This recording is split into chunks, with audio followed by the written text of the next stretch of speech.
বেশ রবির বর্ষ। আর রবির বর্ষে যাদের রবি খুব স্ট্রং, যেসব রাশিতে, যেসব জাতকের ছকে, তাদের তো নিশ্চিতভাবে ভালো হবে। এত ভালো হবে যে তারা নিজেরাও সেটা এক্সপেক্ট করতে পারছে না। আর যাদের রবি দুর্বল তারা খুব সতর্ক থাকো। রবির বর্ষে যে পাপ করবে, যে অন্যায় করবে, যে অপশাসনের দ্বারা চালিত হবে, মানুষের ক্ষতি করার চেষ্টা করবে, রবি কিন্তু তাকে ছাড়বে না। অতএব ধর্মত উপায়ে, ন্যায়ের পথে, মানুষের পাশে দাঁড়ানোর মনোবৃত্তি নিয়ে একটা বছর আমাদের কাটাতে হবে। তাতেও যার বুক ধুকপুক করছে তার জন্য একটা ছোট্ট নিদান।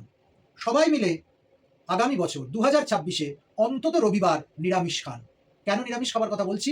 রোববার দিন সাধারণত আমাদের বাঙালিদের আমিষ খাবার একটা প্রবণতা আছে, দীর্ঘদিনের প্রবণতা। এই প্রবণতাটা অন্তত 26-এর জন্য বর্জন করুন। কারণ রবি কবচে বলা আছে যে যে আমিষ ভক্ষণ করে রবির কৃপা তার উপর হয় না। একটা দিনের জন্য নিরামিষ খাবার চালু করে দিন।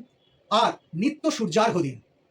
তামার কুশিতে বা পাত্রে বা লোটায় শুদ্ধ জল বা গঙ্গা জল, দূর্বা, আতপ চাল, লাল চন্দন, জবা ব্যতীত লাল ফুল নিয়ে সূর্যের দিকে তাকিয়ে তার উদ্দেশ্যে আরেকটা তামার পাত্রে দাঁড়িয়ে অর্ঘ্যটি অর্পণ করুন। তারপরে প্রণাম করুন। জবা কুসুম সংকাশম কাশ্যপেয়ং মহাদ্যুতিং ধন্ত্বারিং সর্ব পাপগ্নাং প্রণতস্মি দিবাপরম। সূর্য প্রণাম প্রিয়। এত সহজে যে কাউকে সন্তুষ্ট করা যায় একমাত্র আমরা সূর্য নারায়ণকে দেখলেই সেটা বুঝতে পারি। শুধু প্রণাম।